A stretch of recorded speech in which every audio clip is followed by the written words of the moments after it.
우리 창세기 39번째 시간입니다. 성도와 함께 사는 복이란 제목으로 우리 말씀 증거합니다. 성도와 함께 사는 복. 그 한자에 사람인이라고 있지 않습니까? 쉬운 한자죠. 사람인. 이 사람인이 두 사람이 서로 등을 의지하고 서 있는 형상이라고 하지 않습니까? 그러니까 사람이 혼자 존재하는 것이 아니라 둘이 존재해야지만 사람일 수 있는 것이고, 또 서로 의지해야지만이 또한 사람일 수 있는 거죠. 그래서 사람은 사회적 존재이죠. 사람과 사람이 관계를 맺고 살아갈 때에 비로소 사람다워지는 것이고, 또 그 관계가 건강하면 건강한 사람이 되고, 그 관계가 부패하면 부패한 사람이 될 수밖에 없습니다. 우리 1절 말씀에 저녁 때에 그 두 천사가 소돔에 이르니 마침 롯이 소돔 성문에 앉아 있다가 그들을 보고 일어나 영접하고 땅에 엎드려 절하였다라고 말씀하고 있습니다. 하나님께서 아브라함에게 방문하시어서 이삭을 약속하시고, 그리고 소돔과 고모라를 내가 멸하겠다라고 말씀하셨죠. 그러나 아브라함의 중보 기도로 그 심판이 조금 연기되어지고 최소한의 기준을 얻게 됩니다. 이제 두 천사가 소돔과 고모라에 가서 롯의 가족을 구원해 내기 위해서, 어찌 보면 롯이 의인이라기보다는 아브라함의 기도를 들어서 롯을 구출해 내기 위해서 소돔과 고모라를 방문하게 되죠. 두 천사가 사람의 모습으로 소돔과 고모라 성을 방문하고 있을 때에 롯이 소돔 성문에 앉아 있었다라고 말하지 않습니까? 어떤 학자들은 이 롯이 아마도 그 소돔과 고모라의 문지기였을 것이다 라고 해석하기도 합니다. 그러니까 이 문지기는 아주 그렇게 썩 나쁘지 않은 직급입니다. 그러니까 롯이 소돔과 고모라에서 일종의 관료직을 가지고 있었다라고 생각하시면 되겠죠. 뭐 다른 의미의 해석도 있겠지만, 여하튼 이 1절 말씀을 이렇게 읽어보면 어떤 느낌이 드냐면, 이 그림이 매우 외롭고 쓸쓸하다라는 느낌을 떨쳐버릴 수 없습니다. 그냥 롯이 홀로 성문에 앉아있는 이 모습, 그 큰 성문 앞에 혼자 앉아 있으면서 멍하니 저 앞을 바라보는 모습을 한번 상상해 보십시오. 이 소돔과 고모라 그 지역은 숲이 아닙니다. 성만 벗어나면 그냥 광야입니다. 그냥 황토빛 색깔만 보일 뿐입니다. 그곳을 쓸쓸하게 또 저녁에 이렇게 바라본다고 생각할 때 참 얼마나 외롭고 좀 쓸쓸한 장면일까 하는 생각을 가져보게 됩니다.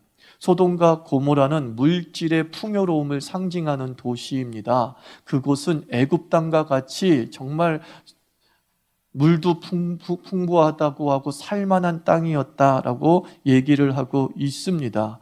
그러나 이 롯의 모습을 통해서 공허함을 보게 되지 않습니까? 물질의 풍요함, 그러나 시간이 지날수록 살면 살수록 공허해지는 한 인간의 모습을 보게 됩니다.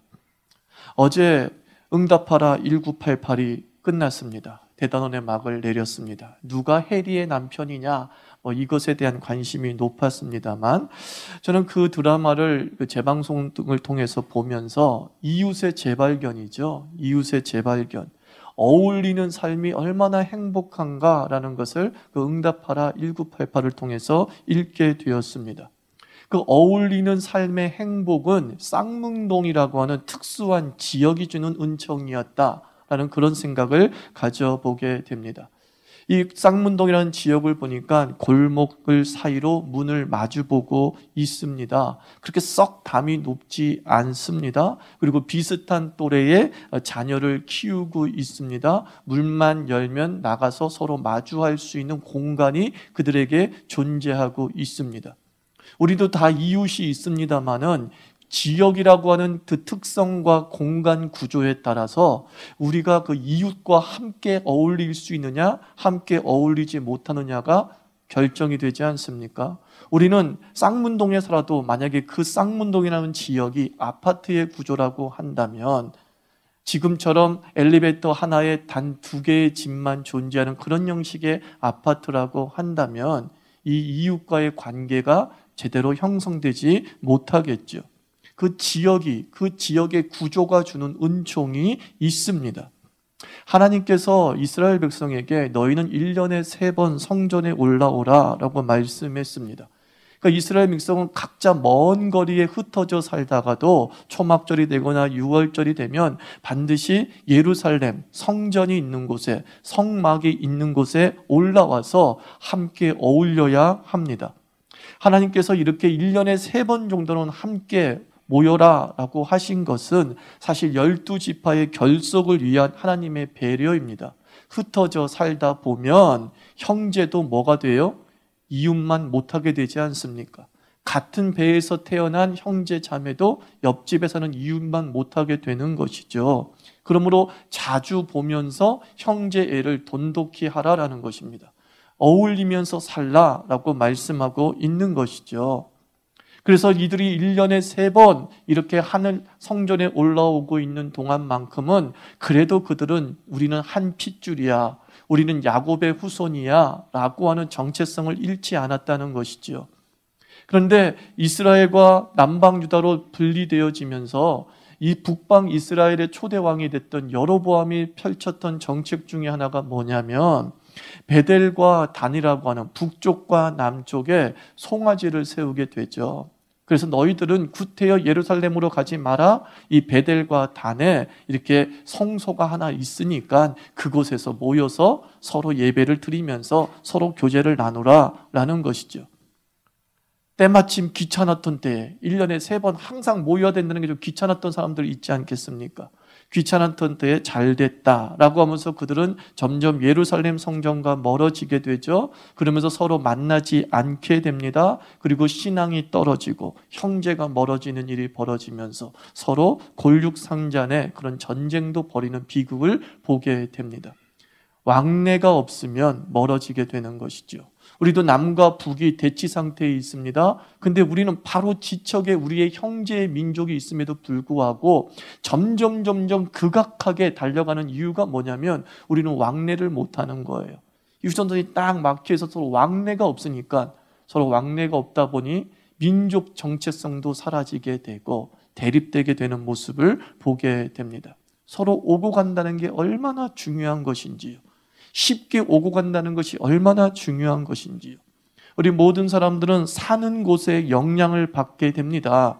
내가 그 사는 곳에 영향을 미치기도 하지만 절대 다수는 내가 사는 곳에 영향을 받으며 살게 됩니다. 우리는 대한민국에 살고 있기 때문에 겪는 갈등이 있습니다. 대한민국에 살지 않았으면 겪지 않을 갈등들, 전쟁의 위기, 부동산의 투기, 이것은 우리가 대한민국에 살고 있기 때문에 겪는 갈등이죠. 이렇게 사람은 사는 곳의 영향을 자기도 모르게 받으면서 살게 되는 것이죠. 내가 이 지긋지긋한 이 갈등에서 벗어나고 싶어 라고 하면 장소를 바꾸면 그 갈등에서 벗어날 수도 있는 거죠. 그래서 어떤 사람은 이 대한민국만의 갈등을 벗어나고 싶어서 사는 곳을 선택을 하죠. 이민을 가버리는 거예요. 캐나다에 가자, 호주에 가자, 북유럽에 가자. 그러면 최소한 이 대한민국에서 겪는 지긋지긋한 갈등은 벗어날 수 있을 것이다 라고 생각을 하죠. 실제로 벗어나기도 합니다. 왜냐하면 다시 말씀드립니다. 그곳에 살기 때문에 겪는 고난이 있고 그곳에 살기 때문에 겪는 어쩔 수 없는 갈등이 있음을 우리가 인정해야 되는 거죠. 롯이 살던 곳은 소돔과 고모라였다라고 성경은 말씀하고 있죠. 이 소돔과 고모라는 폐악 그 자체였어요. 그 대표적인 예로 이제 4절과 11절을 보면은 롯의 집에 방문하게 된 그 두 천사, 사람으로 가장한 그 두 천사. 그런데 갑자기 롯의 집으로 수많은 사람들이 몰려와가지고 그 두 사람을 내어달라라고 얘기를 합니다. 그러니까 뭐냐면 동성애를 요구하는 거죠. 우리가 그와 상관하리라는 이 상관이라는 단어가 섹스라는 단어예요. 우리가 그와 동성애를 하겠다라는 것이죠. 너무도 당당히 은밀하게 몰래 하는 것이 아니라 그것도 그냥 남의 집에 온 손님을 갖다가 끌어내려고 할 정도로 성적 문란한 상태, 도덕이 무너진 상태, 이게 소돔과 고모라였다라는 거예요. 하나님께서 소돔과 고모라를 성적인 문제 때문에 타락시킨 것은 아니에요. 이사야 말씀 보면 소돔과 고모라는 단순히 성의 문제만이 아니라 이 소돔과 고모라에는 정치적으로 부패했고, 그리고 가난한 자를 압제하고 착취하는 전방위적인 전 사회적인 부패가 극에 달았던 나라예요. 그 중에 하나가 성적 타락도 있었다, 이렇게 우리가 이해해야 되는데, 그 성적 타락이 극에 달았다라는 것이죠. 훗날 롯의 두 딸이 아버지와 동침하지 않습니까? 그래서 아들을 낳아서 모압 민족이 되고 암몬 민족이 되는데, 이렇게 아버지와 동침하겠다고 하는 생각을 주저없이 할 수 있었던 이유, 롯의 두 딸이 자기가 사는 곳의 영향을 받았다는 것이죠. 자기가 사는 곳의 영향을 알게 모르게 받았다는 것입니다. 롯의 영향력, 아버지의 신앙의 영향력이 롯에게 두 딸에게 미치지 못할 정도로 그 지역의 악함이 극에 달았던 그 모습을 보게 됩니다. 사는 곳은 우리에게 영향을 미칩니다. 우리가 관계하는 사람들이 우리의 영향을 미치게 되어 있습니다. 그리고 이 사는 곳은 그러나 감사하게도 선택의 결과입니다. 사실 어쩔 수 없는 그런 장소도 있지만, 대부분 99.99% 이상은 우리가 이 땅에 태어나고 난 다음에 어느 동네에서 살겠다라고 하는 것은 어찌 보면 우리의 선택의 결과일 수도 있습니다.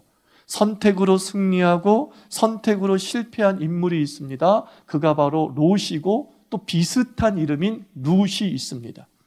롯은 아브라함의 조카 남자이고요, 룻은 모압 여인 여자였습니다. 이 룻과 롯의 선택을 한번 보십시오. 룻이라고 하는 모압 여인을 한번 봅시다. 이 룻은 모압이라는 지역에 살고 있었어요. 모압은 하나님께서 멸절시키고자 했던 음란한 민족이었습니다.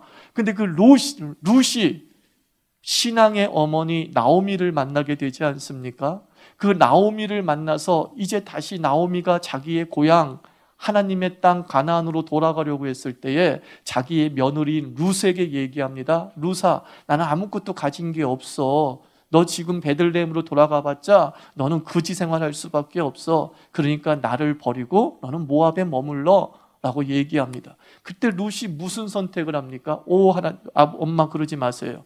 어머니의 하나님이 나의 하나님이 되고 어머니의 백성이 나의 백성이 될 것입니다. 나는 이 모압이라는 지역을 떠나겠습니다. 모압이라는 지역을 버리겠습니다. 나는 무조건 어머니가 가는 곳에 따라가겠습니다. 물질의 번영지를 떠나서 신앙의 중심지를 선택했습니다. 그 결과 룻의 삶은 우리가 잘 알 수 있듯이 그 베들레헴에서 자신의 모든 처지가 회복되어지고, 기업 물을 자 보아스를 만나서 자신의 모든 잃어버렸던 기업들이 회복되어지고, 다윗의 할머니가 되고 예수 그리스도의 조상이 되는 영광을 누리게 됩니다. 룻은 장소 선택에 있어서 분명한 가치관을 가지고 있었다는 거예요. 나는 물질의 번영지보다 신앙의 중심지가 더 중요하다, 이 생각을 가졌던 것이죠. 반면에 롯은 어떻습니까? 롯도 변명할 이유가 있습니다. 아브라함, 삼촌 아브라함의 목자와 우리의 목자가 다투다 보니까 헤어질 수밖에 없었고, 아브라함 삼촌이 먼저 네가 떠나라 라고 말했다. 그래서 나는 결국 이곳을 선택한 것이다. 나는 피해자다. 나는 어쩔 수 없이 이 지역에 살았다. 이렇게 말할 수 있습니다. 그러나 롯도 룻처럼 할 수 있었잖아요.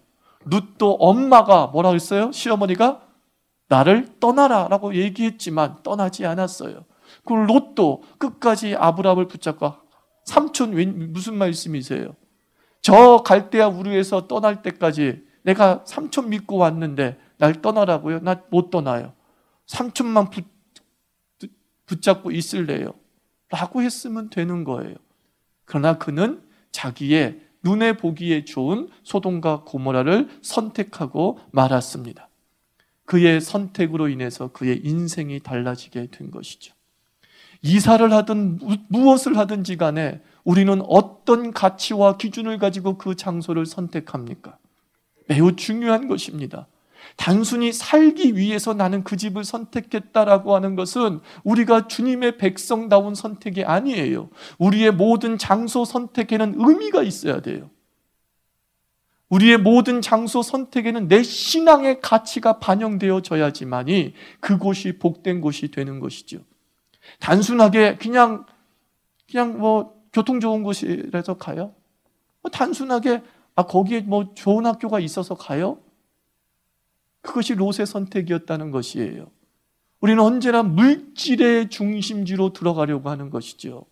번영의 중심지로 들어가려고 하는 것이죠. 그러나 그것이 우리에게 도움이 되는가? 그렇지 않다는 거예요. 결국 그것이 우리를 잡아먹는 것이죠. 그 사는 곳에 신앙의 가치가 없기 때문에, 그 사는 곳이 하나님의 생명의 가치가 없기 때문에 결국은 내 자식을 잡아먹고 내 가문을 잡아먹는 일이 벌어지게 되는 것입니다. 선택할 수 있는 기회를 하나님이 우리에게 주셨습니다. 그때 우리는 신앙의 가치를 가지고 선택할 줄 알아야 돼요. 내가 왜 이곳을 선택하느냐? 하나님의 뜻에 있을 거야. 내가 왜 이곳을 선택하느냐? 하나님께서 보내셨기 때문이야 라고 하는 분명한 확신 정도는 있어야 되지 않겠냐는 것이에요. 룻처럼 우리 물질의 번영지와 신앙의 중심지라고 하는 이 갈등이 있을 때에 어머니의 하나님이 나의 하나님이 되고 어머니의 백성이 나의 백성이 된다고 하는 이 신앙이 여러분의 결정 기준 되기를 바랍니다. 그러면 그것이 쌍문동 되는 거예요. 좋은 사람 만나고 우리의 자녀를 건강하게 키울 수 있는 환경을 이미 하나님께서 마련해 놓는 것이죠. 시편 1편은 복 있는 사람에 대한 이야기잖아요. 1절에서 이미 복 있는 사람은 어떤가를 단정지어 얘기합니다. 복 있는 사람은 악인의 길을 쫓지 아니하고 죄인의 길에 서지 아니하며 오만한 자의 자리에 앉지 아니하고. 근데 다 여기에 장소적 의미가 들어있잖아요. 죄인의 길에 서지 아니하며 오만한 자의 자리에 앉지 아니하며. 장소의 의미가 있어요. 장소의 의미가 있어요. 좋은 사람은 어디에 있습니까? 좋은 곳에 있어요. 딴 거 아니에요. 좋은 사람은 좋은 곳에 있습니다. 나이트클럽에서 좋은 사람을 만날 수 있을까? 난 천만의 말씀이라고 봐요. 정말 나이트클럽에서 사랑하는 사람을 만날 수 있을까? 만날 수는 있죠. 그러나 그 사람이 좋은 사람이고 좋은 배우자일까? 퀘스천 마크입니다. 퀘스천 마크예요. 내가 정말 좋은 사람을 만나고 싶으면 좋은 장소에 가십시오.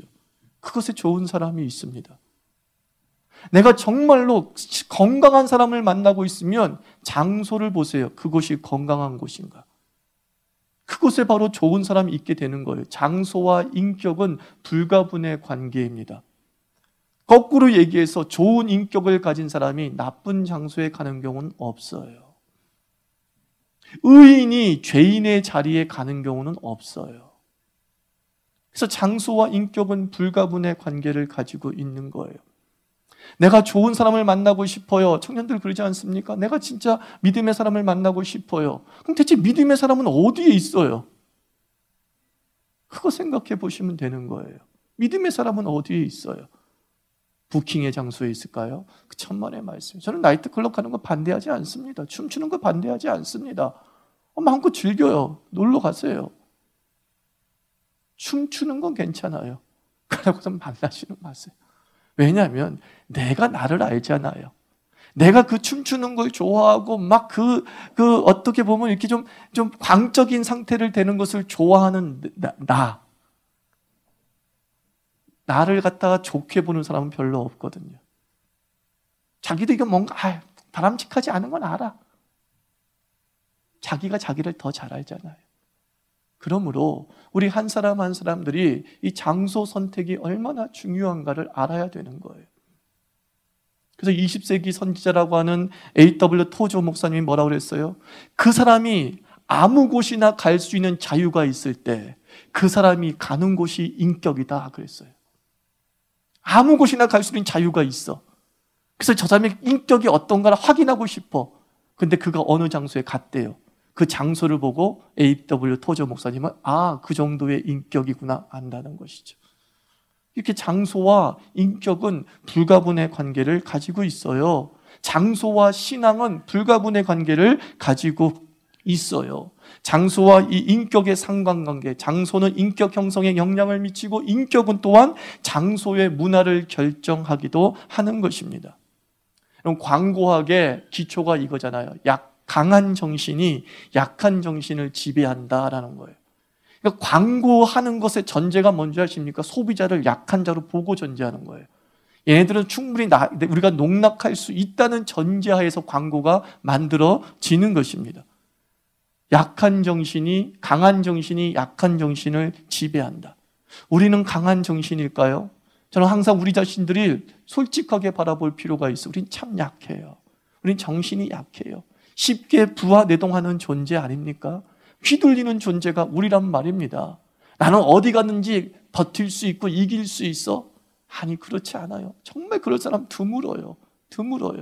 100이면 9명, 9의 반은요, 다 다른 사람의 정신에 지배되어지거나 휘둘리는 인생이 될 때가 참 많이 있습니다. 그러므로 우리는 나의 약함을 알기 때문에 항상 나를 보호해 줄 울타리를 선택해야 되는 거예요. 나는 휘둘리기 쉽다. 나는 외부에 휘둘리기 쉽다. 그러므로 나의 울타리가 필요하다. 그 울타리가 될 만한 곳이 어디인가? 이걸 살펴보는 게 지혜입니다. 자기의 연약한 정신을 알고 까마귀 노는 곳에 뭐죠? 맞죠? 까마귀 노는 곳에 백로야 가지 말라. 이것과 마찬가지예요. 우리 한 사람 한 사람이 그냥 연약한 백로라고 생각을 하세요. 깨끗한 백로라고 생각을 해보세요. 그러면서 항상 내가 오염될 수 있는 가능성을 미리 차단시켜 나가는 것이죠. 나는 거기서 싸워 이길 수 있어요. 그러지 말라는 것입니다. 싸워 이길 수 있는 힘 하나님이 주실 걸 전 믿기는 해요. 일부러 불구덩이에 뛰어들어갈 필요는 없다라는 것입니다. 일부러 내가 그곳에 선교적 사명이 없는 한 그곳에 일부러 뛰어들어갈 필요가 없는 것이에요. 항상 최적의 환경, 최고의 환경, 그 환경들을 우리가 선택하고 그 보호의 울타리 안에 들어가려고 해야 합니다. 그러므로 성도와 신앙인과 자주 접촉할 수 있는 공간이 얼마나 복입니까?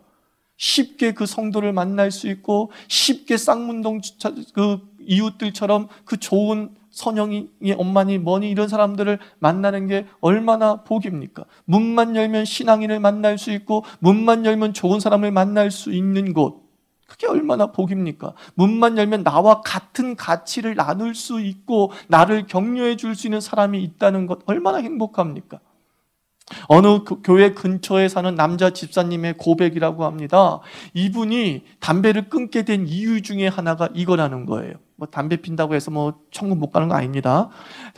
담배를 끊게 되는 이유가 뭐냐면 그래서 예수 믿는 사람인데 담배를 좀 끊어야 되지 않을까? 좀 또 몸에도 안 좋은데 끊어야 되지 않을까? 근데 이분이 예수님을 영접하고 난 다음에 담배를 끊게 된 결정적인 이유가 뭐냐면 자꾸 동네에서 목사님과 마주친대요.